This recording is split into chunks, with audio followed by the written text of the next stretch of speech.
Что еще происходит в процессе тренировки? Можно вводить уровень артериального давления. Я сейчас просто из-за того, что у нас все-таки не совсем реальная ситуация, я рассказываю, как это происходит, поэтому, чтобы не мельтешить перед камерой, я не измеряю артериальное давление, а так можно использовать обычный тонометр, и при нажатии на соответствующую кнопку появится поле ввода, где можно ввести данные артериального давления. Также можно вводить субъективное ощущение нагрузки по шкале Борга. То есть мы уточняем у пациента, да, как он ощущает нагрузку.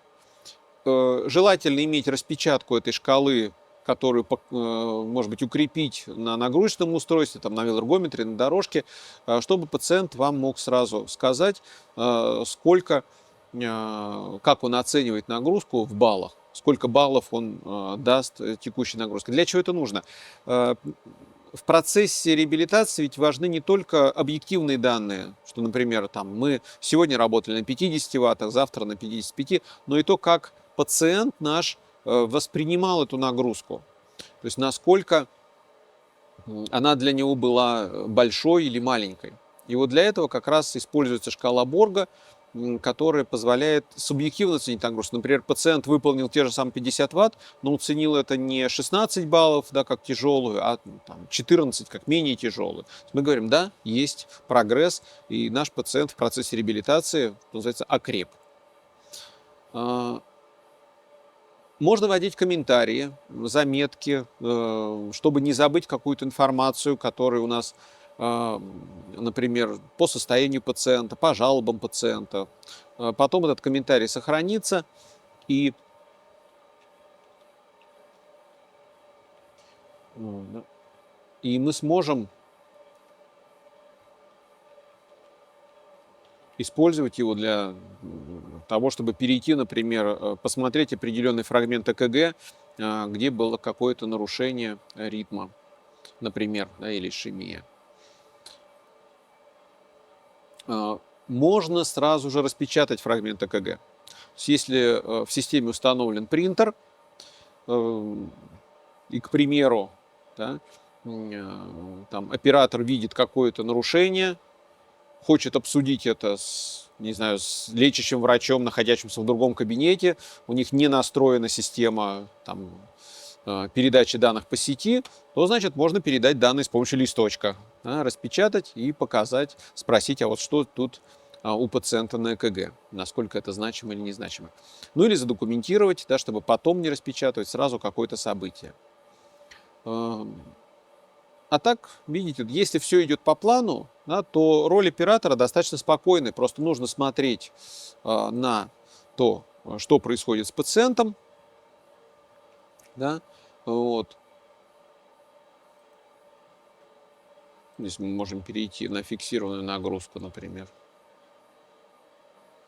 23 ватта. Вот. Вот здесь у нас постепенно, видите, программа добавляла скорость. До какого-то момента она добавляла скорость. Теперь она начинает добавлять угол подъема для того, чтобы пациента выводить на нужную тренирующую нагрузку. Также, как и с велоэргометром, да, я могу вмешаться, я могу подкорректировать нагрузку. Если по какой-то причине я вижу, что, например, программа осторожничает, да, я хочу немножко форсировать, я могу сделать следующее. Я могу в ручной режим перейти, установить определенную какую-то нагрузку, например, немножечко пациента. У меня пациент крепкий такой, молодой. Вот, я ему могу сделать немножечко побольше скорость, немножечко побольше угол, да, чтобы ему было интереснее тренироваться. Ну, вот сейчас, видите, сразу же он пошел побыстрее, ЧСС начала расти, и я могу на самом деле, вот у меня пациент вот этот пошел, а реабилитируемый номер 1 у меня тоже сейчас находится в ручном режиме. Я в любой момент времени могу вернуться к тренировке в автоматическом режиме. И с этого момента программа снова выйдет на тот режим, то есть вот было 4,5 мет, и она снова будет пытаться, да, или удерживать пациенту нагрузку в 4,5 мет. То есть это все достаточно объективно. То есть вот сейчас, например, у меня ЧСС здесь у пациента подросла, да, вышла на уровень 90. Предположим, что мне этого и, может быть, и хватит. Я могу вернуться к шаблону и могу установить контроль нагрузки вот так, чтобы он был, соответствовал 90 ударов в минуту.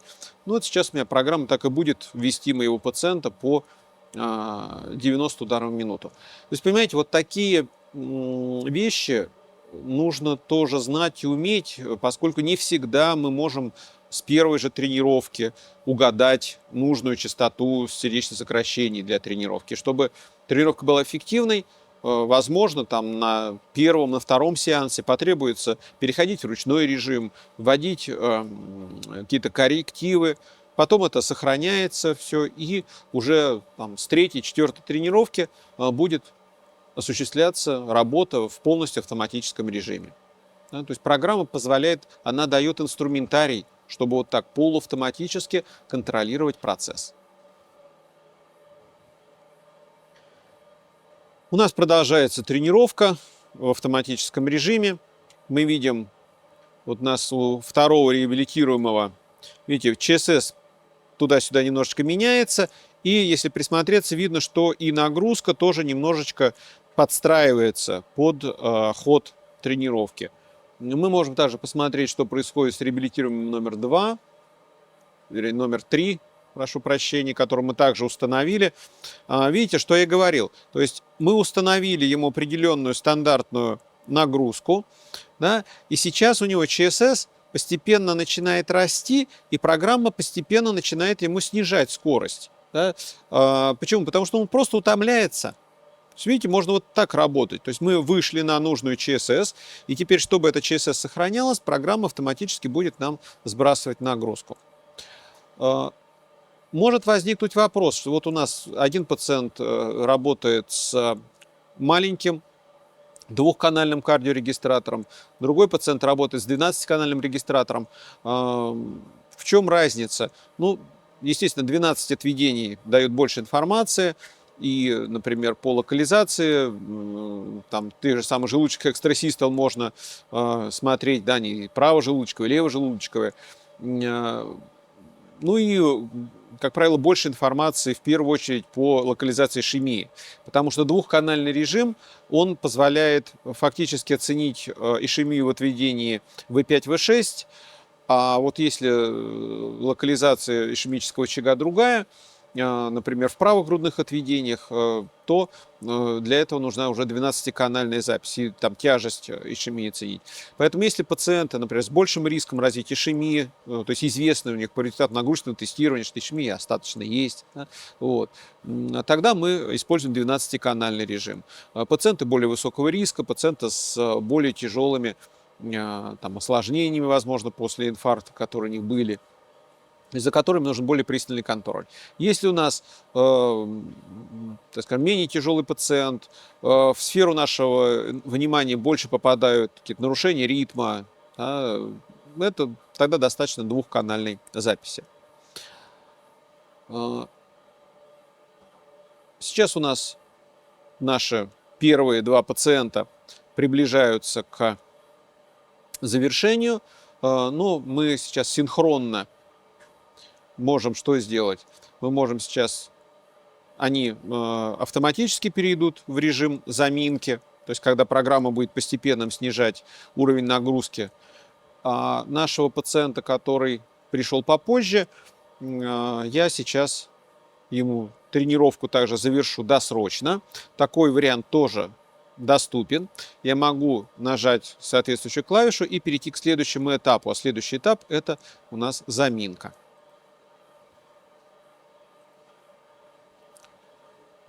Вот сейчас он у нас. Видите, что идет в заминке, что меняется. Это сейчас заминка начнется и у других наших пациентов. Да, вот здесь, видите, он перешел автоматически в режим заминки. Что я вижу в заминке? В заминке мне уже показано ЭКГ покоя. Я могу посмотреть разницу между ЭКГ исходной и той, которая сейчас на экране. Если есть, к примеру, какие-то различия, да, ну, понятно, что ЧСС сейчас выше, чем была, да, из-за этого могут быть какие-то видные отклонения, то я могу визуально сравнить ЭКГ текущую с ЭКГ в состоянии покоя. Обычно проводится заминка в течение нескольких минут. При этом продолжается мониторинг и запись текущей электрокардиограммы. Также доступны все функции, печать. Можно вывести вместо ЭКГ, переключиться график тренировки, то есть я смотрю сейчас. Но, естественно, да, такой тоже нюанс, что программе проще добиться увеличения ЧСС. То есть вот сейчас она активно сбрасывает нагрузку, но все равно, видите, ЧСС пока еще выше, чем запланировано.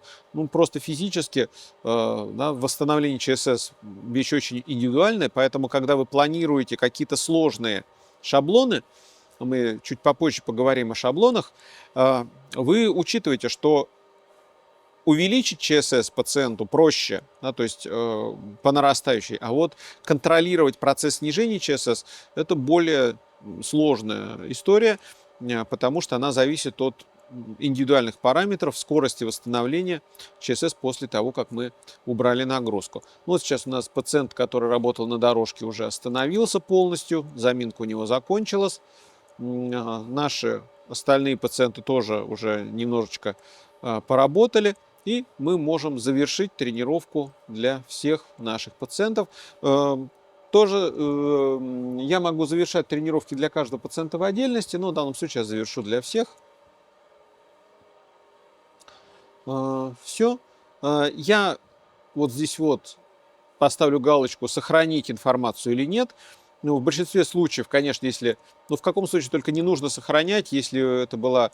Например, что-то не получилось, вы только начали тренировку, да, завершили, не хотите сохранять какой-то мусор. А так мы провели с вами хорошие тренировки нашим пациентам, и мы, естественно, хотим информацию сохранить, чтобы потом ее можно было просмотреть и использовать для дальнейшего анализа и получения протоколов. Я выхожу из программы тренировки и попадаю в основное окно. На этом, собственно, работа с программой в рамках одного сеанса тренировок заканчивается.